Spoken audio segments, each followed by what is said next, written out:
Hello and welcome to Community Forum. My name is Joseph Feaster. I am the host of the program. And today we are celebrating a program for Black History Month, which is the month of February. It's a time that was celebrated first in 1970, but it really followed what was called at one point in time Negro History Week, which started in 1926. And it's a time to celebrate what Black Americans have done, both in terms of persons as well as events. And now we have Black History Month. Some of us celebrate Black History Year. But nonetheless, this was an official time period that was started and initiated by Dr. Carter G. Woodson back in 1970. So today I have a distinguished person who I've known for many, many years. He is a Vietnam vet, he is a playwright, he is a thought leader in our community. He is provocative, he is interesting, and you will learn more about him as we progress in this program. And that person who I'm referring to is my good friend, my good brother, Haywood Fennell. Haywood, welcome to Community Forum. Thank you so much for having me here, Joe. I'm glad to be here. Thank you very much. Well, you know, I gave that introduction of you because I appreciate almost weekly I receive a very thought-provoking text from you on a number of different topics. But you have been such an inspiration and a leader in the veterans community, and you have demonstrated how important you see, particularly the Vietnam veterans where you served in Vietnam. You've been so important in terms of promoting issues around them. So I want to cover some of those. I'm going to give you an opportunity in order to talk about yourself and let folks, because I like folks to know about the guests that I have in terms of history, who you are. Secondly, I want to be able to talk about all the different ways from your service in Vietnam, as well as what you're doing with the Triad veterans and more things. So we'll progress as we go, but first, tell our viewing audience, who is Haywood Fennell? Wow. Well, you know, I'm just a servant. I'm blessed to do a lot of things that I do. I was in Okinawa. I wasn't in Vietnam, but I had a rifle in the armory that would send me there if they decided that I should go. You know, I'm a non-combat, but I spent 6 years almost in the United States Army. And I haven't always advocated for veterans. I've been diagnosed with post-stress, PTSD, a few years ago. And I've been able to change my life, my thinking. In the last 25 years, I've been engaged in writing, advocacy, Corey work, books, producing plays. I don't get an opportunity to talk about what I do, but I do a lot. Well, that's the reason why I wanted our viewing audience to know about you, because you are, as I said, a thoughtful leader. Or a thought leader. You are thoughtful, but in terms of a thought leader, and you do express it. But I'm going to talk about you, so I'm going to peel back some of the things I know. Talk to us about what is the Triad Veterans League, which you started in 1985.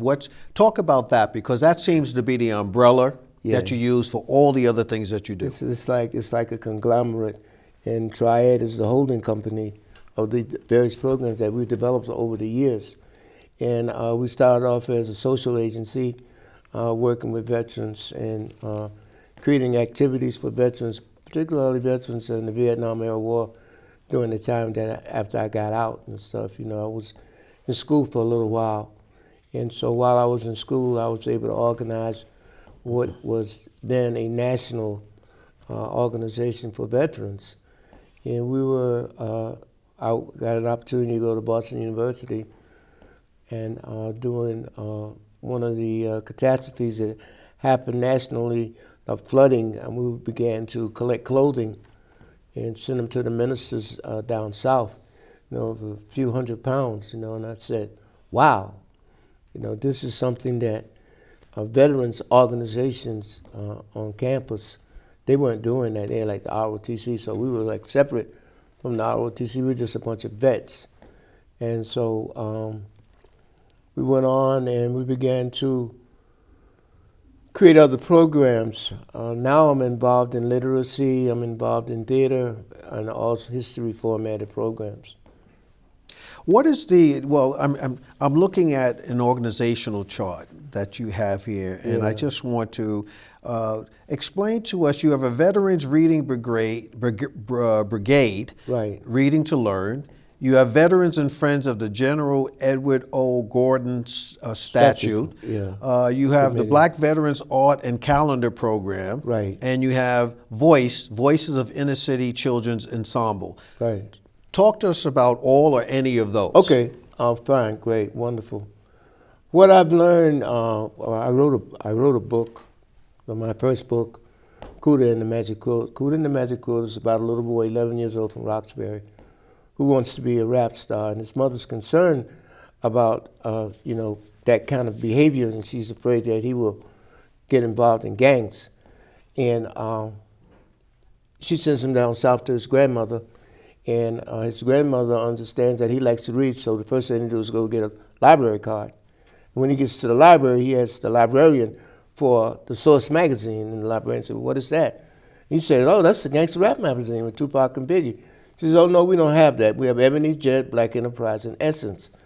And the grandmother said, Jerome, go find a book while I fill out this application. So he goes down the road and he finds a book, which is the Before the Mayflower. And he gets at the end of the row, he's in a small reading area with 3 tables. And at one of the tables is this beautiful girl with braided hair. She's reading a book with her finger. And at her right elbow is a red and white folded cane. She's blind, but she could hear. And so she said, who's here? He's mesmerized because she's so pretty. He slowly walks towards her. He said, it's me. She said, me who? He said, well, my name is Jerome, but my dogs call me Cuda. And she said, that's strange, because dogs don't talk, they bark, and why would you allow your friends to call you by an animal term? So what this book does, in a sense, it precipitates a conversation around why we should not use the N-word. He also has an out-of-body experience where he meets Harriet Tubman. He learns about slavery.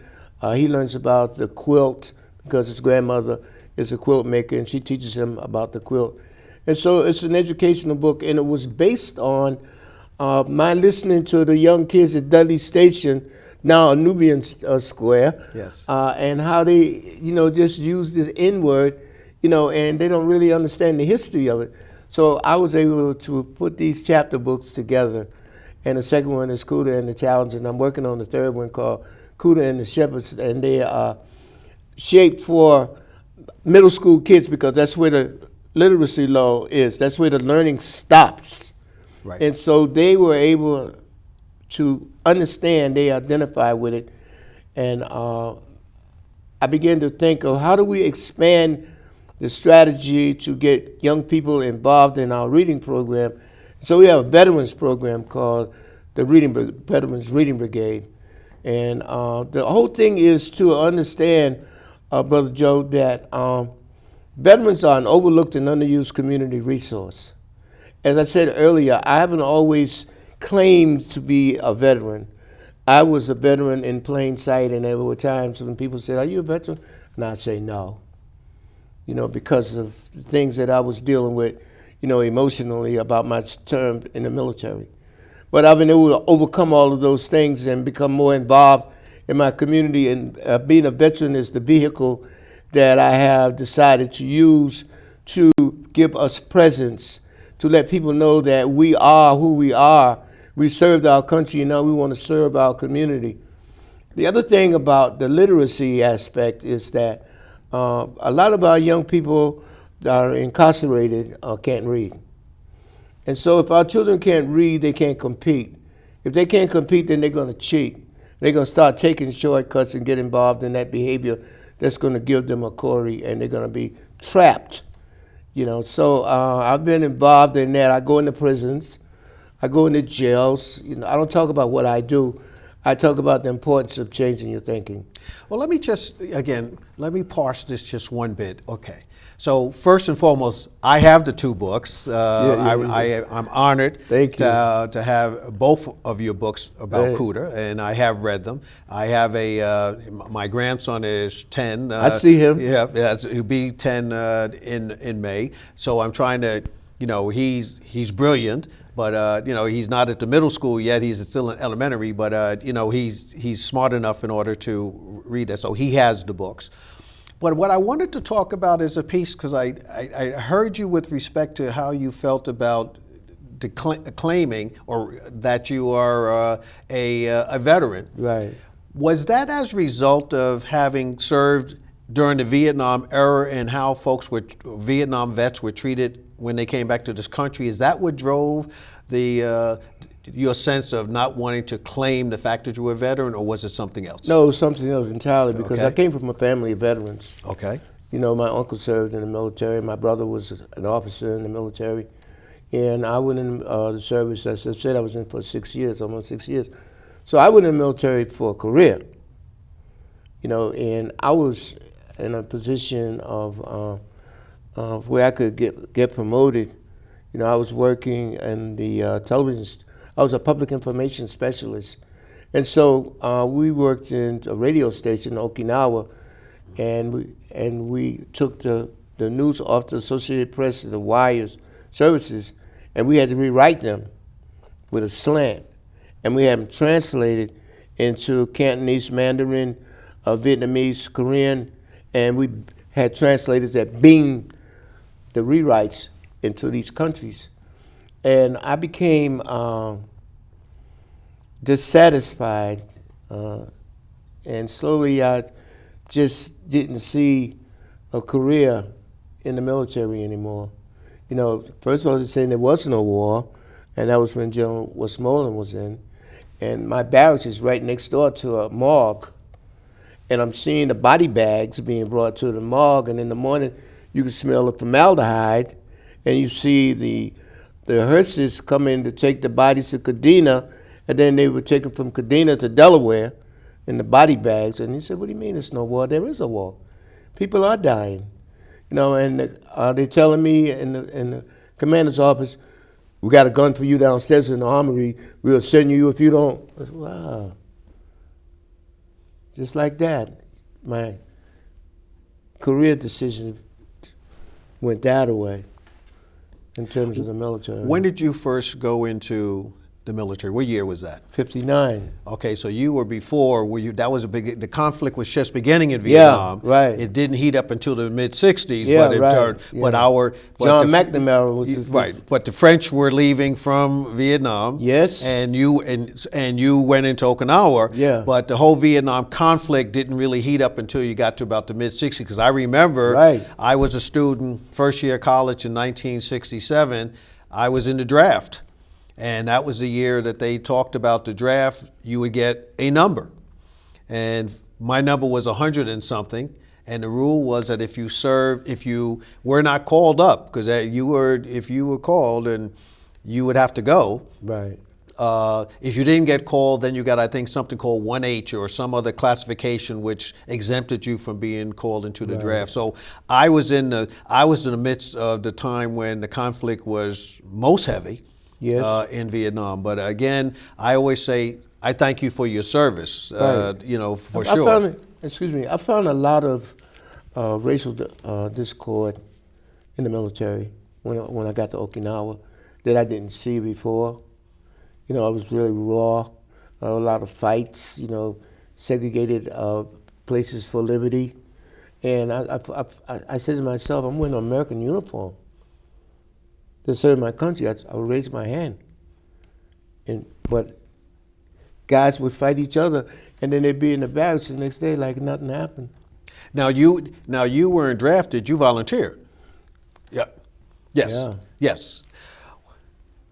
That's that's a period of time, and it sounds like to me that the activities that you're engaged in now, as you said, you went through a retrospective, and then you came out on the other side of saying, hey, I got to promote the concept of taking my veteranness and to build that into supporting things which can be uplifting in our community? Well, you had to go. I had to go through to get to.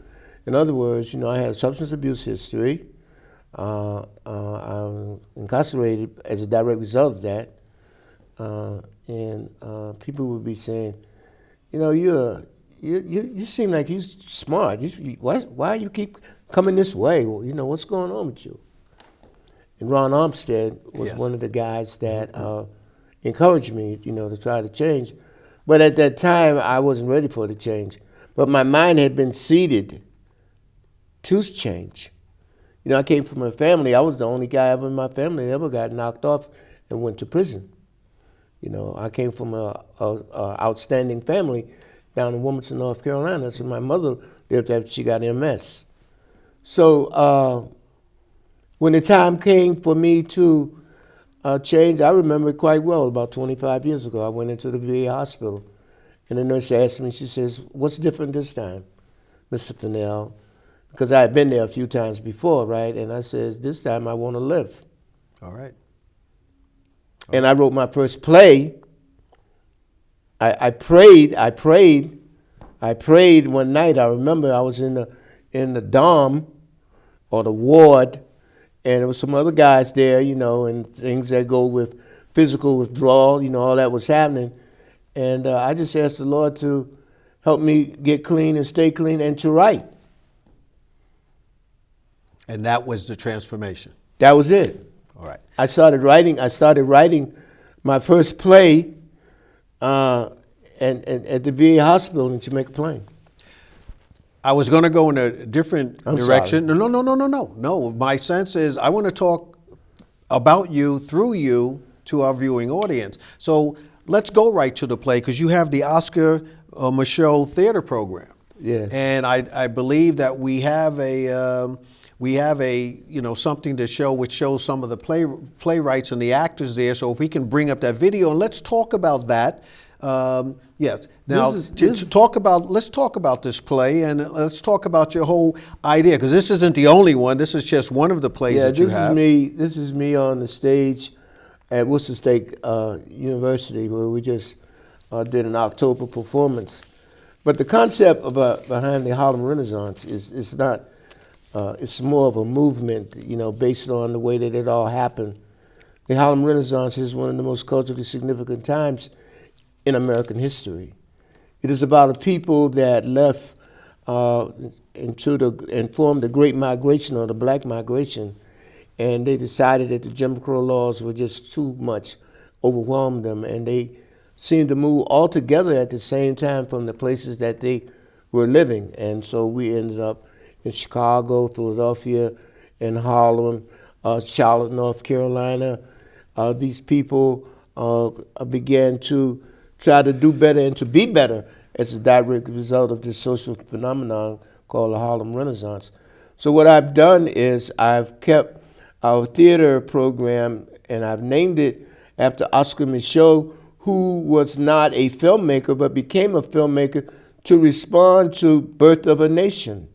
Birth of a Nation was one of the most detrimental movies ever made about black people. It was during Woodrow Wilson's term as president, and it was right. around 1912. Was that during that time frame? It was open season on social injustice. In fact, it was shown in Boston. The mayor at the time allowed it to be shown, and I know there was many protests around the Birth of a Nation, and I suggest to our viewing audience that they go back and take a look at that, look at Birth of a Nation, and see the reason why Mr.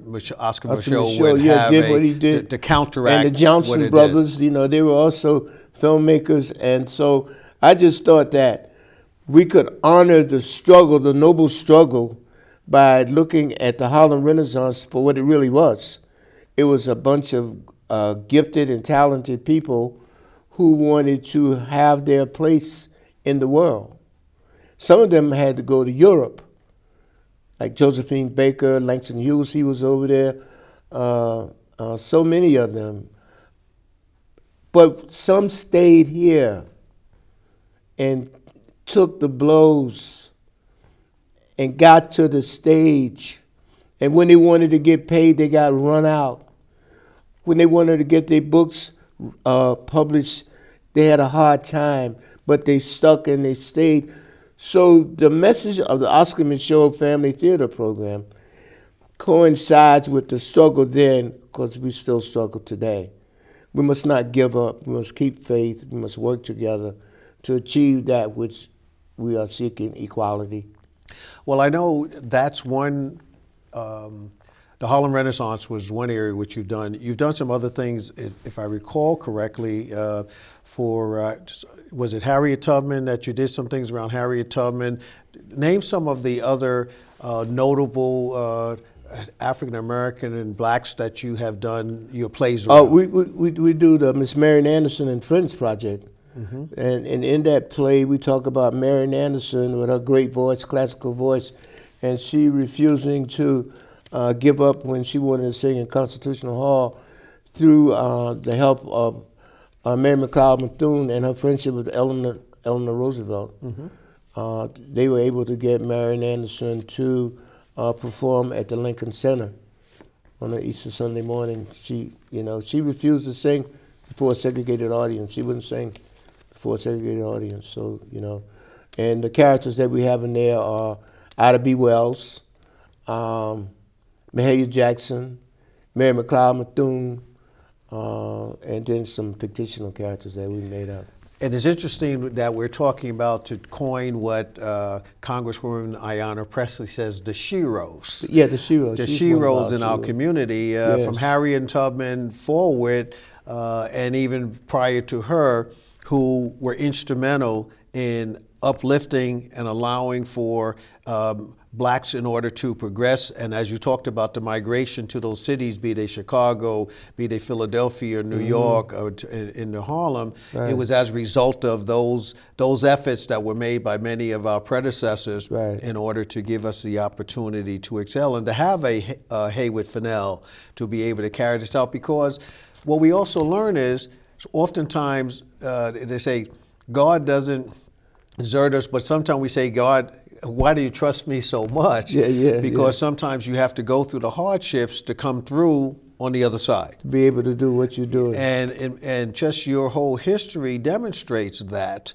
None of us are privileged. If I were sitting as the guest to you, I could tell my own story as to the things that I experienced. And like they say, there's been no, it has not been no easy time. Right. We all have had our experiences, but it's good to see when we can still carry on and to give back. And that's the part that I'm hearing from you, is a matter of reaching back to those persons who, the education system through your books, to the efforts that you're doing, working with Ron Amstead and others around the black veterans aspects, to go into the prisons and to talk to and to educate the brothers and sisters that are in the prisons, to try to assist them to get rid of the Corys, which once you have them, you are basically damned as far as society.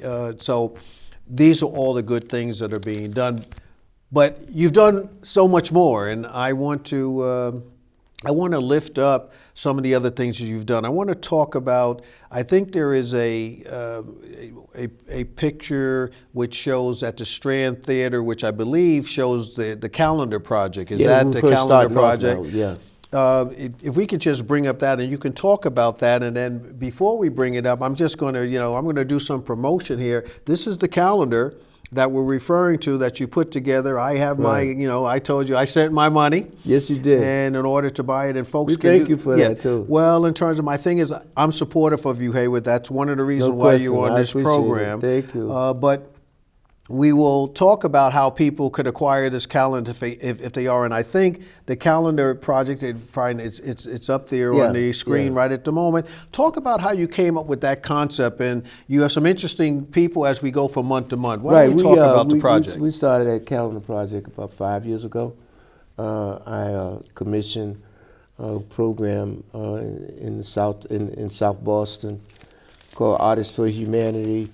And I work with an artist, a young man, brilliant, Stephen Hamilton, and we coach these young people into creating this exhibit of African Americans' military contributions from the American Revolution up until the Tuskegee Airmen. And what we've done every year is that we've added information about black military veterans and their contributions. Ernest Washington is in, Dr. Roger Harris is in there, I'm in there, and some more people, to instill pride, for our young people to feel vested, for our veterans to know and their families to know that they have not been forgotten. So this is a humble effort to let people know we appreciate what they did and what they've done. And also to educate people about there was a time when they didn't want us to have guns to fight. They didn't want us to wear uniforms to fight. But we did get the guns. We did fight. We did get the uniforms in France. But we were fighting for freedom. And the expectations were they would get freedom, especially on American Revolution, Crispus Attucks, Native American black coming out of Framingham up in Boston. He don't run away. He's trying to go get someplace. And he gets caught up in the Boston Massacre, the first fatality of the American Revolution, black man. So a lot of people don't know that. And so we get an opportunity with the Veterans Reading Brigade to go into the schools and talk to the students about the calendar. So the next strategy for the calendar with the students is to create a writing program so that the kids can read literacy and discuss it. It's part of literacy learning. And the paper, give them a little prize for the school, not for the individual. We're going to create a statue of some kind that'll go around yearly that will coincide with another veterans project that we're working with to educate our young people about the importance of service and sacrifice. And you know what the statue denotes, or even possibly connotes, is this. When you go into a school building, you see the sports trophies and you see all of the, Right. That's usually what you see behind the glass. Yeah. Vividly displayed, or you have the, in the gym, you have all of these banners banners and all of these things. Yeah. You have raised and elevated this particular issue of literacy to the same level for appreciation, so that when folks walk past that, they'll be able to say proudly, we've received some recognition for our learning, for our literacy, for our understanding. And I think that's the importance. And I think we have a slide which shows where the display is. That the display at the Strand Theater? Strand Theater, yeah. There's a Strand Theater one where there's several of the pictures around. If we can bring up that particular slide as well. There it is. That's where you had an opportunity to display. The Strand Theater is located in Dorchester. It's a city-owned facility. Mm-hmm. Talk about how this display came about. This is our first exhibit that we were able to do. And we had a lot of veterans and their families and dignitaries, to include former Governor Michael Dukakis. He was there. Tito Jackson was there. Linda Forey was there. Senator, former senator.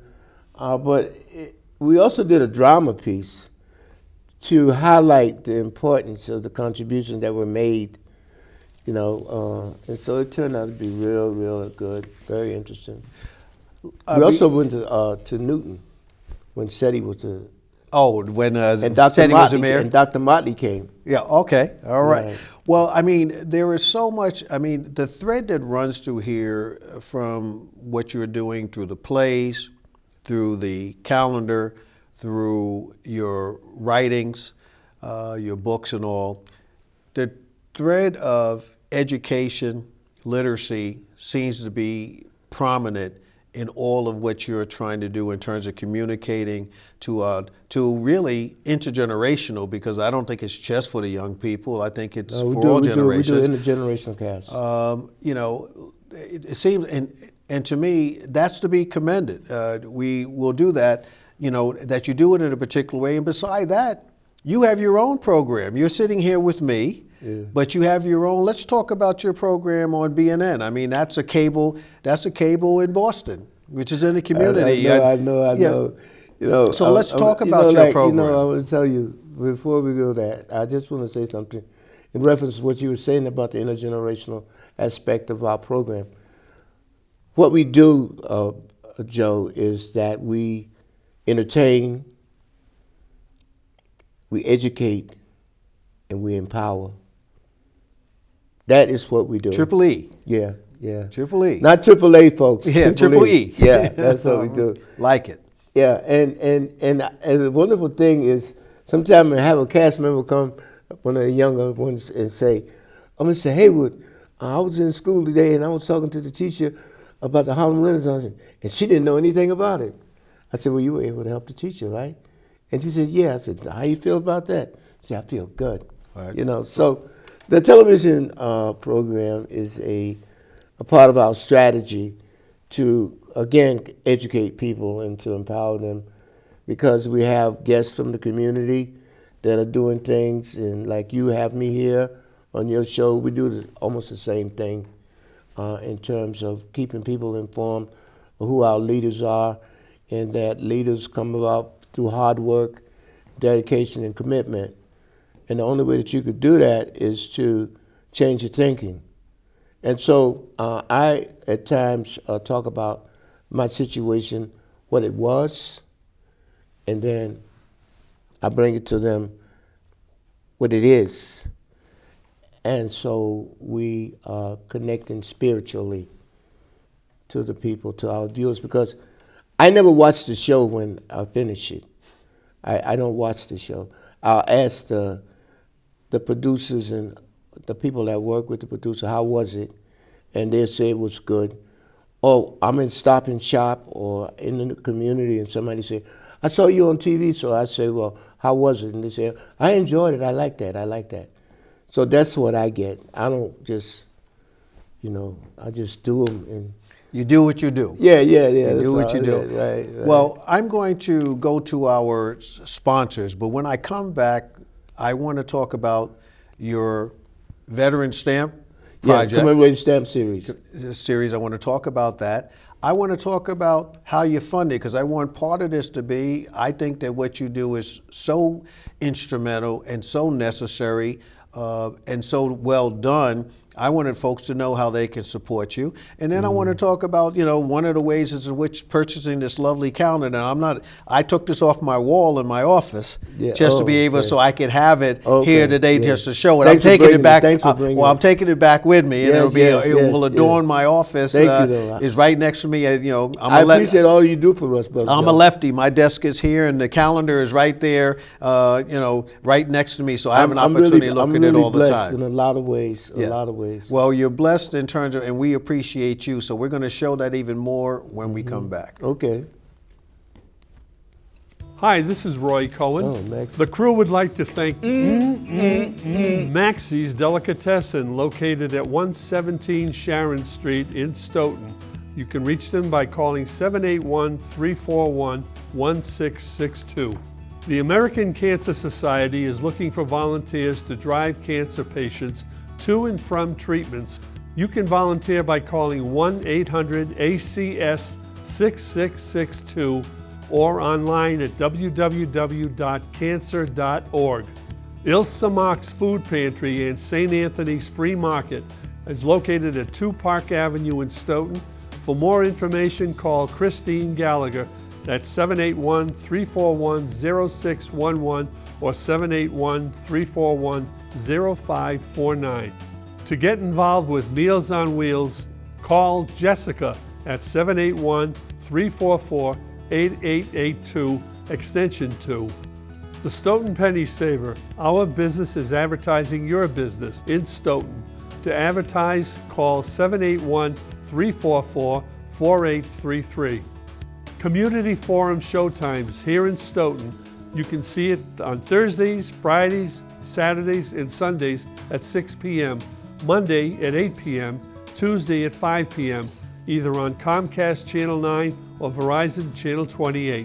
If you have any comments or suggestions, contact us at communityforum1@yahoo.com.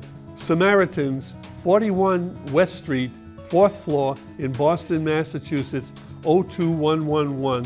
or call them at 617-536-2460. The 24-hour helplines, 877-870-HOPE or 877-870-4673. Samaritans, 800-252-TEEN or 800-252-8336, or online www.samaritanshope.org. For you bingo players, I want to tell you about the Monday night bingo being held at the Ahava Torah Congregation, 1179 Central Street in Stoughton. The doors open at 4:30 p.m. The games start at 6:30 p.m. You come on down and win some money. They have two big prizes. One is $1,199 and the other one is up to $3,000. So come on down.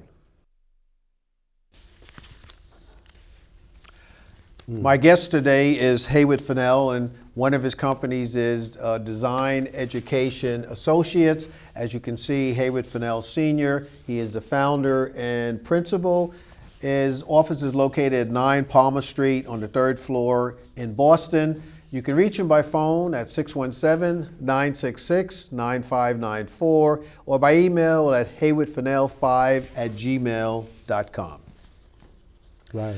Well, we are back, and I wanted to, for those of you who have just tuned in, you missed an excellent segment in my discussions with Haywood Fennell Sr.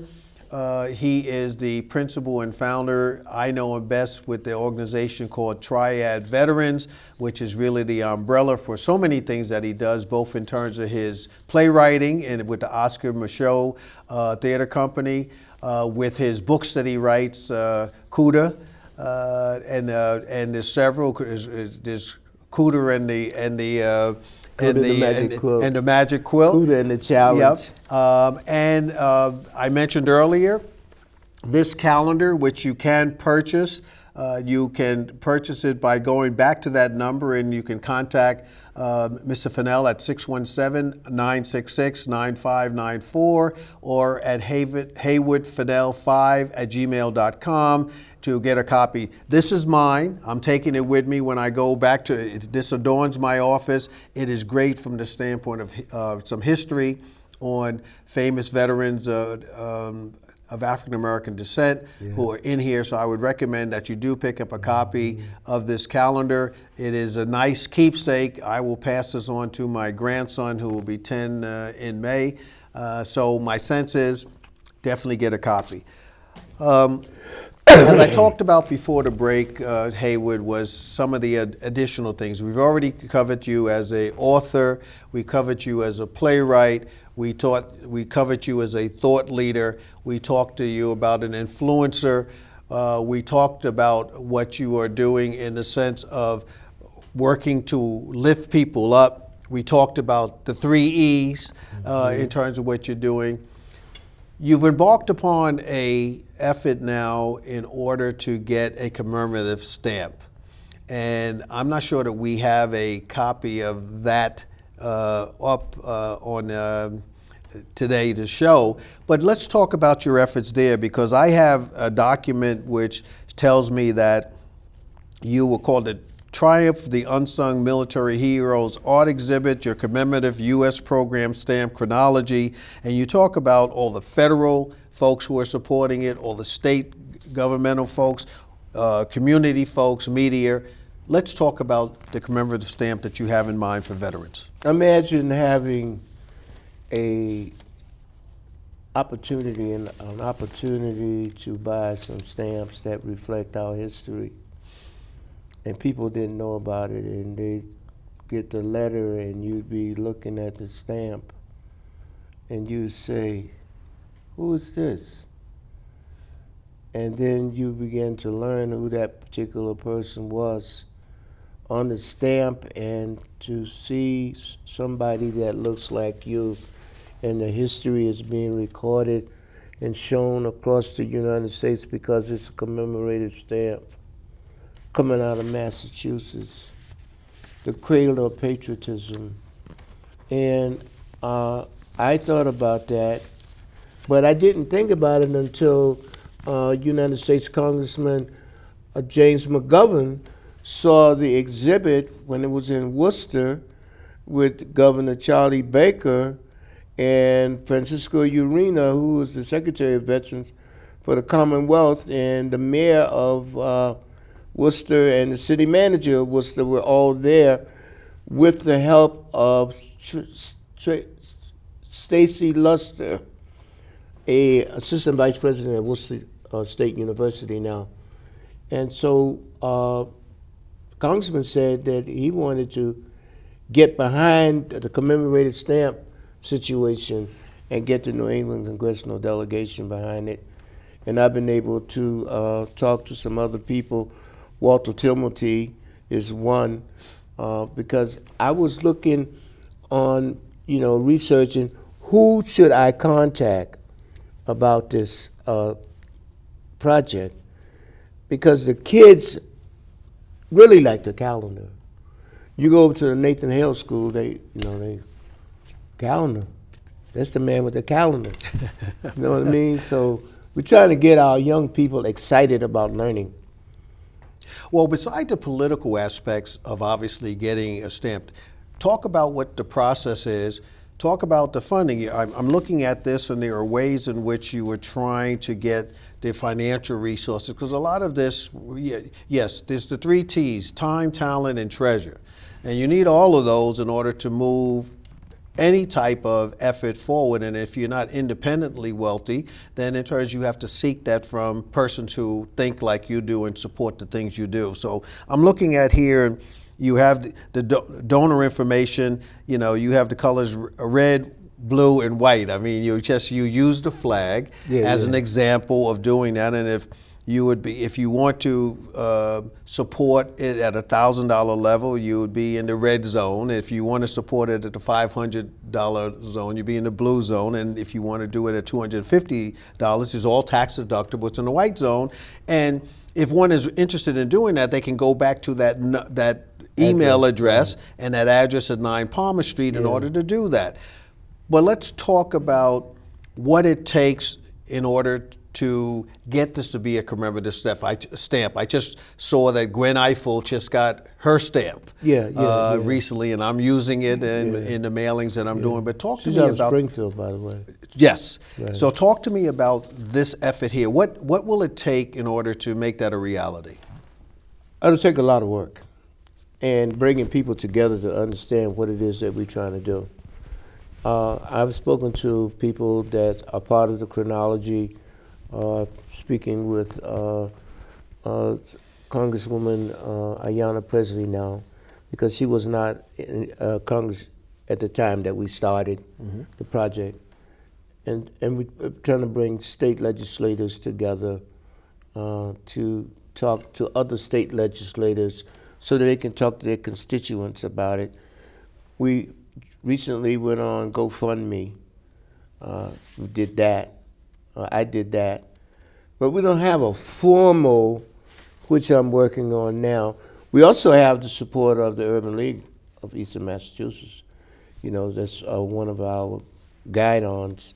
And the Boston local NAACP is on board, UTTD on board. AFRAM, or union, they're on board. They have bought calendars, and they presented us at a conference in Baltimore a month or so ago, and they are looking for us to come to Springfield at another event on the 29th of February. So we're putting together the strategy to go to the next level. Now, you've been doing this since, I'm reading here, since 2011 is when you started this, the first exhibit. The first private exhibit and exhibition was, is that what it says? November 15th, 2011. There it is. So. But I took it off the market because I was doing some other stuff. All right, but in terms of, so you're going full steam ahead now. Yes. And and it's great that you have Congressman McGovern and Congresswoman Presley are two great persons to be leading that on your congressional Yes. level. I know that I'm sure with Ron Armstead and with Ernie and all of them, or the work that Ernie's definitely and with us. Ernie and Ernie Branch and all Yeah. of them. I mean Ernie Washington. Ernie Washington, but Gunny. Yeah, and yeah. all of Gunny them, helped us yeah. a long time ago Yeah. and other things. He Yes. did. So what I'm saying is their relationships on the national level with veterans issues. So I think that they will definitely be able to assist you in that I particular. look forward effort. to creating a strategy with the community leaders, you know, like the ones that you named and stuff like that. Yep. So what other, there's so much about you. What are you going to be working on going forward? I mean, what are some of the principal ways in which one can support what you do? What are some of the other partnerships that you would like to see occur to assist you in what you're doing? Well, one of the things that I'm taking off the shelf is the animated movie of Cuda and the Magic Quilt. We have a movie trailer that's 90 seconds long. I was working with Michael King with that, Mel King's son. We have a business plan that we created. Brother Brian Price from over at Harvard, he looked at our business plan and read our book, and he made some projections that will floor you in terms of the money-making potential. It would create jobs, etc. He said that it's a multi-million-dollar project, and I said, what? Like that, right? And so some things happened, and I had to take that off. And now I'm focusing on that particular project because of its potential for creating jobs for young people. It's also, it creates wealth, and we do need that. And the children will benefit from it. The children will benefit from it. And I don't like to take responsibility for these things because God is the one for me. I'm believing, I'm just doing the work.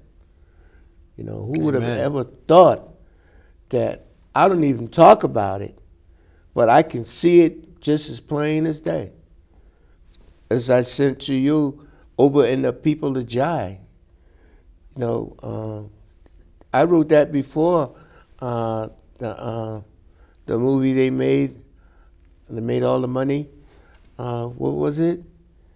About Africa. What was the name of that movie? You know, Walt Disney created it. Oh, in terms of Lion King? No, not the Lion King. I can't think of the name of it right now. The Black Panther. Oh, the Black Panther, yes. The Black Panther.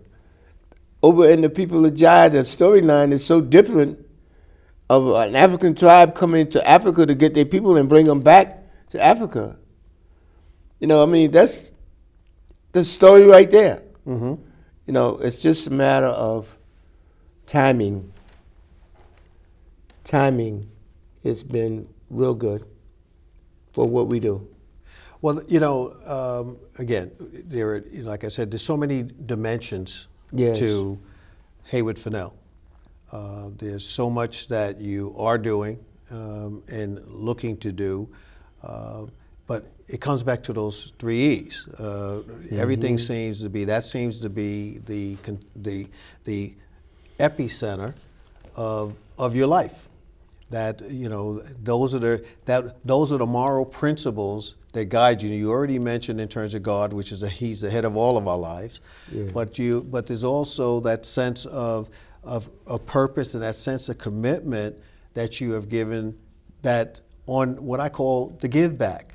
You're not doing this selfishly to say, you know, I'm going to become a millionaire or a billionaire. No. You're not doing it selfishly to say that I'm going to become famous, because you were hesitant to talk about Haywood Fennell when I asked you to talk about you in the beginning. So you're not doing it for that type of aggrandizement. What you're doing it for is because you're committed to the cause, to the people, to the education, etc. So, you know, how can folks, I want you to tell them how they can assist you with your mission? That's what I see this as. This is your mission, your ministry. How can folks assist you with Well, that? before I answer your question, just let me say this to you and the audience, right? That this opportunity today, it's no telling what will come out of this, but I know something is going to come out of it, something good. So I just want to put that out there. Well, I appreciate that in Thank terms you. of finding it, Right. Yeah. and Community Forum, that's what we hope to do, and I hope that becomes a reality. And for your question, I learned that you can't get to a good place by yourself. So yes, we do need help. You know, people want to donate to the work that I do. We would donate it to Triad Veterans League Incorporated, Triad Veterans League, 9 Palmer Street, Boston, Mass. My email, Haywood Fennell 5@gmail.com for further information. You can send me an email. We are looking forward to performing at Boston, Worcester, and Springfield with our new play.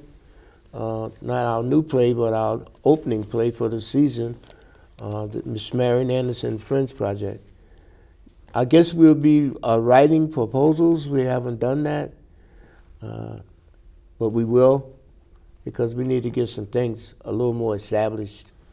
We're looking forward to working at the Blackstone Community Center starting in September, a Saturday school for theater. And we have, dancing, because we use the principle of collaboration.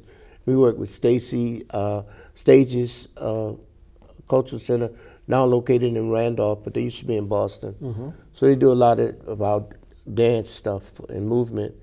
We want to bring a little closer to home and create and become more self-sustaining.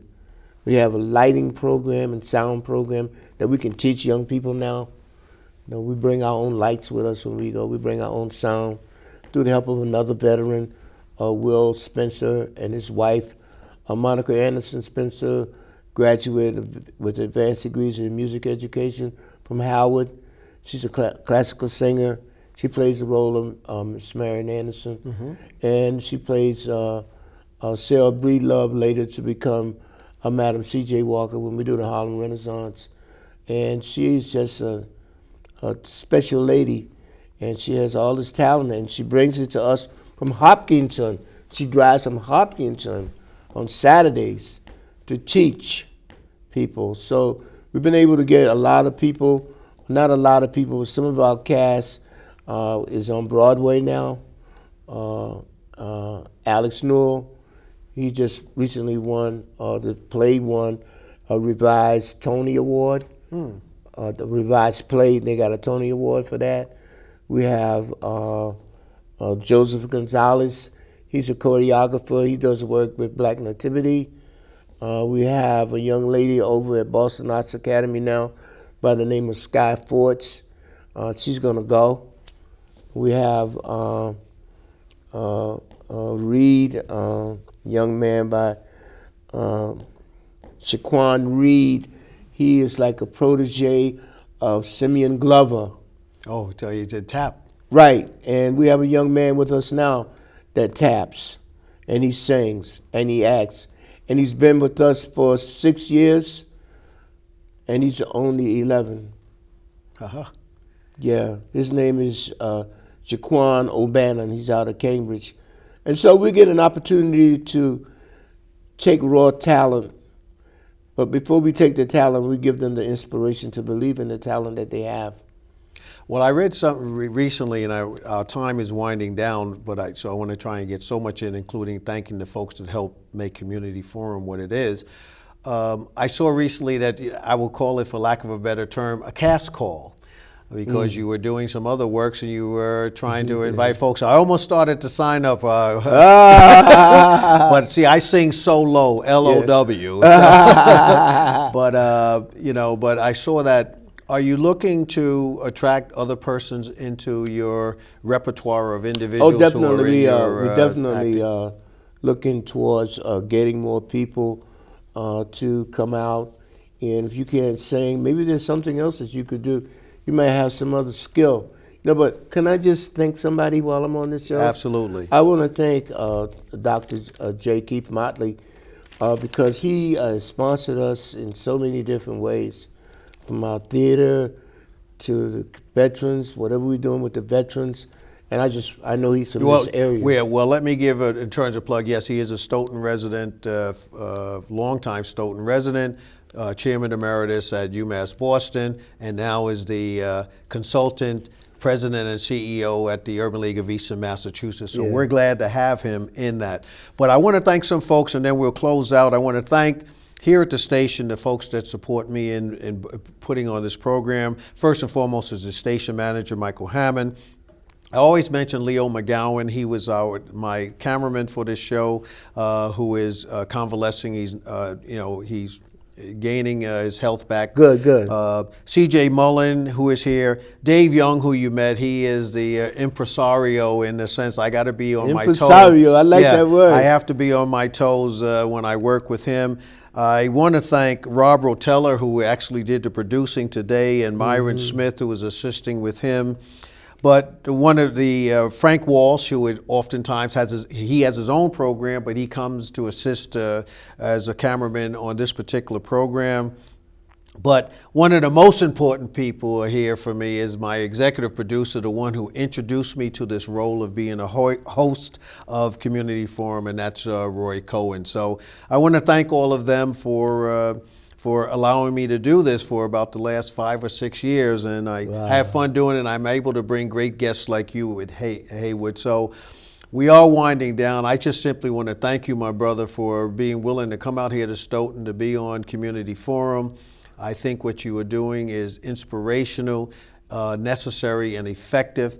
And all I can do is to say that, as you know, I support you from the bottom of my heart in the work that you do. And I hope that our viewing audience have learned something today about you, and historically that they will support you as well. So again, thank you for joining me here on Community Forum. Thank you, Brother Joe. I appreciate being here. I really do. I really do.